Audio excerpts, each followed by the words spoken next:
Morning. So, as the Ukraine situation continues to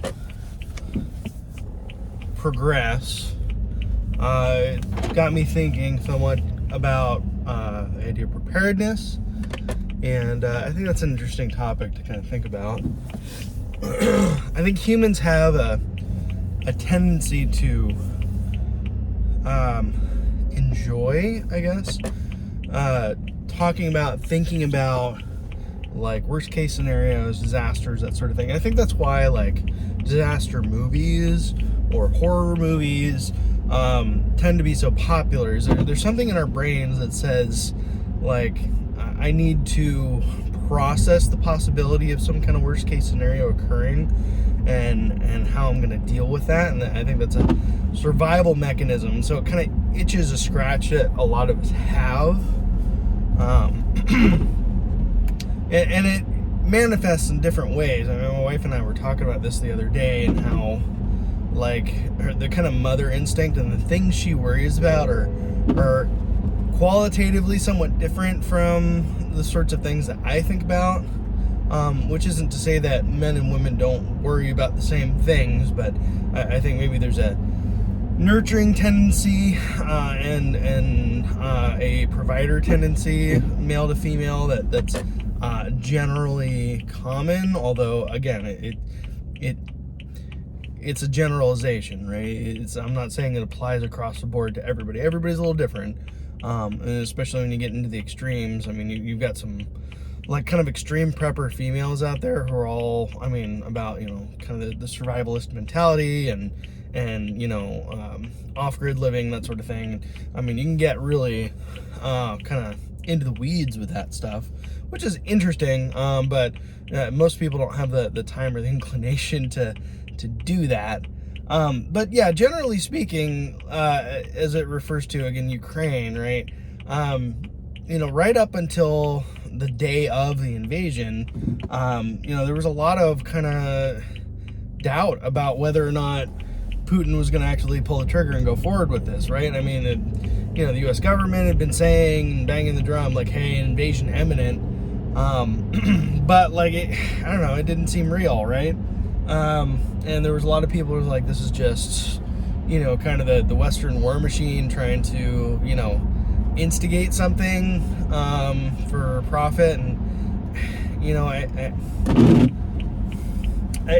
that's a little bit conspiracy theory-ish, I guess, which isn't to say that there's not, maybe certain actors within the, profitable merger between corporation and state that would like to see war and will, reap benefits based on, the kind of expenditure of assets, ordnance, and capital to prosecute a war, or even to support Ukraine in fighting a defensive war. But generally speaking, like I said, up until the day of the invasion, it wasn't clear whether it was actually going to happen, right?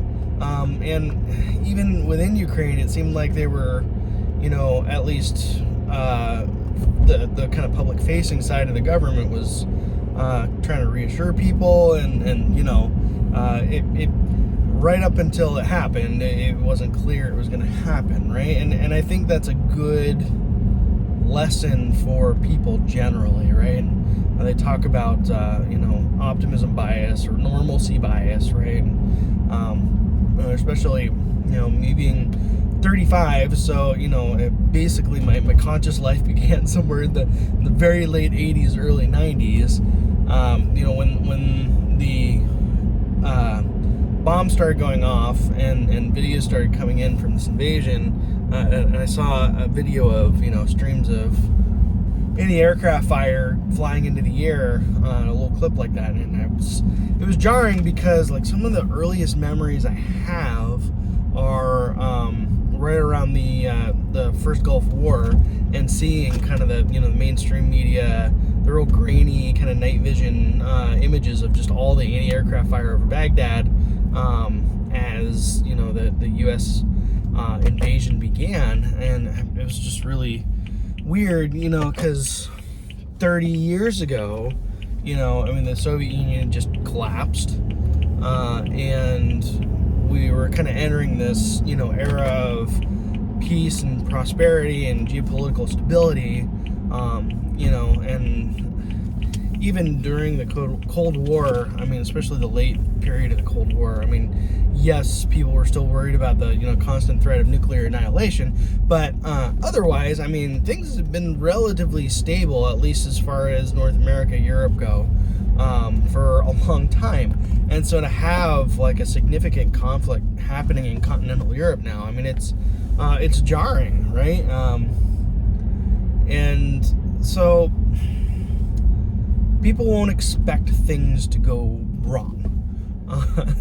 And I think that's the vast majority of people, like, are just kind of bought into the idea that things will continue as they have always continued, and the systems and the infrastructure that they depend on will continue to be available, and if not, they will just die. And that's not the sort of attitude that enabled our species to survive for thousands of years through death, war, famine, plague, right? We can survive, and we can, mitigate, tumultuous events occurring, and there's no reason really not to. And I'm not like some hardcore prepper, even if I was, I wouldn't tell you. But no, I'm not a hardcore prepper, but preparedness has always been something kind of on my mind. I remember just before I got into law enforcement, sitting up late one night in the break room working at the grocery store overnight, and seeing the inundation wave hit Japan after the earthquake and tsunami that hits, was it Sendai, I think, and then the subsequent Fukushima thing. But at the moment it was occurring, I was watching, live video of just this, tsunami hit Japan, and this was right before I got into law enforcement. And the first agency I worked for was on the Oregon coast, and Oregon, is part of the Ring of Fire, for those who don't know, and so there's a lot of volcanoes and seismic activity, and so geologists and seismologists, I guess, talk about the big one that's eventually going to hit Oregon, or somewhere in the Pacific Northwest, in the Cascadia subduction zone, or it's a big fault line just off the Oregon-Washington coast, and so eventually we will have a 9-point earthquake or something, and an accompanying tsunami that hits the Oregon coast. And so the first agency I worked for, on the Oregon coast, it was more on my mind than it had been, prior to. And having that kind of memory of the Japanese tsunami kind of fresh in my mind going into law enforcement, and pretty early on I was asking, like, hey, what's our disaster plan? And like assuming like the fire, EMS, and police on the coast like would have some like kind of ready like action plan that everybody was up to date on, and like they could go as soon as something happened. And like there was a plan, there was a binder like sitting on a shelf collecting dust somewhere, and sergeant like was like, oh yeah, we've got something like that, and like dusted it off and kind of talked about it. And there was an office of emergency management or something in the city, but I mean they were used to it. They didn't really think about it that much, but there was info around if you're paying attention. I mean, you drive around the Oregon coast, they've got all kinds of signage for tsunami evacuation routes along US 101, and so I actually looking at some of this stuff, like going into one of the fire stations there in town, and looking at the inundation zone map, or they had a heat map of all the critical infrastructure like bridges around the region where if we had a significant earthquake, I mean, a lot of the bridges are built in the 50s and were not earthquake retrofit, and would just they would not survive any kind of significant seismic activity, and there's some just really critical junctures that would collapse, and that part of the Oregon coast would be just cut off for months, and the only way you're going to get supplies in is via either airlift or whatever small craft can land on the beach with some supplies off the coast. And if you've got like a significant, 9-point earthquake and accompanying tsunami, it's not going to be just that little part of the Oregon coast that gets hit. It's going to be, like I said, the whole, Pacific Northwest is going to be in bad shape. So, little coastal town, not going to be on FEMA's priority list, when you've got major metropolitan areas that are also just really hard up, right?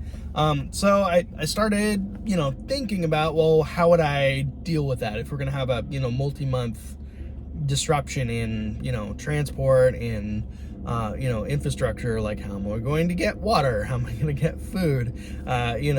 If there is a tsunami, like, where's the high ground? Actually looking at, Google Earth and the elevation maps and figuring out, like, where's the nearest, safe high point relative to where I lived that I could, bug out to and have gear ready to go if I needed to do that. And so, whether it's, some kind of conflict or something like really devastating, like if we had a coronal mass ejection, and some sort of, electromagnetic pulse engulfs the earth and the entire global power grid goes down and we get, basically EMP'd into the dark ages, or at least the steam age. You think about what could happen and, what at a bare minimum you could do to kind of just make sure you can get by for some amount of time, shorter or longer, until things start to, normalize somewhat, or, at least buy yourself some time to get something going to where you can sustain yourself. And again, you can get really into the weeds. There's people that buy years worth of, freeze-dried, shelf-stable food, and, stockpile fuel, and, have all sorts of, water and power, generation, infrastructure that they build into their house, and not everybody can do that, right? And especially if you live like in a little apartment in the city or something, which I don't. I've got a little bit of storage space to like put some things away if I needed to. But yeah, like even the pandemic, in the very early phases, and I was kind of aware of it, or was more on my radar early on, just because on my wife's side we have family in China, and so we're getting firsthand accounts of all the craziness that was happening before it really hit here. And again, I was asking, like, I went to local fire EMS guys. I'm like, hey, have you gotten any directives coming down from on high about what the pandemic plan might be? And I knew that where I was working, nobody was taking it seriously, and I was actually like the first person in my office to be proactively wearing a mask before it was cool. So to speak. I actually got ribbed a fair bit for wearing a mask, and then at that time the Surgeon General or the CDC guidance was that, like, no, they don't work and don't wear them, but save them for the medical first responders, right? Which, whatever. I don't want to get too into that, but the point was, like, I was aware of it and I was asking about it, and if the one person said to me, I would be surprised if one person on U.S. soil died from this pandemic. Fast forward 2 years and somewhere in the neighborhood of 1 million deaths in the U.S. Again, there's all sorts of questions about how those get counted and whether we're overcounting or undercounting, and I don't want to get into that, but yeah, needless to say, some people died following this pandemic. And so I was kind of thinking about and preparing for it, and boy, I bought just a couple things to kind of, add to some of the camping gear and stuff that I have if we needed to go somewhere. And like a couple months later, like looking on Amazon and the things that I bought, like just doubled in price. And so it's like, you really want to start buying things, if you're going to buy anything, like before anybody's thinking about there being some kind of disaster, right? I mean, folks that are more preparedness minded in Ukraine, it's like, well, once it was apparent there was a problem, right, it was too late to really go do anything about it. And saw some photos of, just grocery stores picked clean, in Ukraine, right? And I mean, we've had some supply disruptions in the U.S. following the pandemic, and all sorts of photos and videos about empty shelves and things like that in the U.S. And that's happened sporadically where I live, where like it's just, oh, this thing that I normally buy is not available. Like milk's been a big one, like the milk that we usually buy at Costco, and there's other milk, but just the particular like brand and type. Like we get the A2 milk, which is supposed to be a little easier to digest. My wife, I think, is mildly lactose intolerant, but she continues to make herself coffees in the morning with milk, and that seems to sit better with her. But nevertheless, I digress. But yeah, like it was just, sometimes some things are not available, or there's the whole toilet paper fiasco. And so just because of that, we tend to keep a deeper pantry than we used to, which I think is generally good for people to do. I mean, as long as you're not wasting stuff and you're going to use it, and you're buying stuff that's going to be good on the shelf long enough that you're going to eat through it by the time it's, you're ready to replace it. Like, you're not being irresponsible. You're not hoarding food. You're buying things you're going to use. You're just keeping, a bit more of a stock on the shelf in case something becomes unavailable. And there's been a couple times where things we normally buy were not available for, a couple weeks, and it was like, well, we had enough to continue to, maintain our normal usage without having any issues. So yeah, good stuff to think about, because you never know what's going to happen. Anyway, let me know what you think. See you in the next one.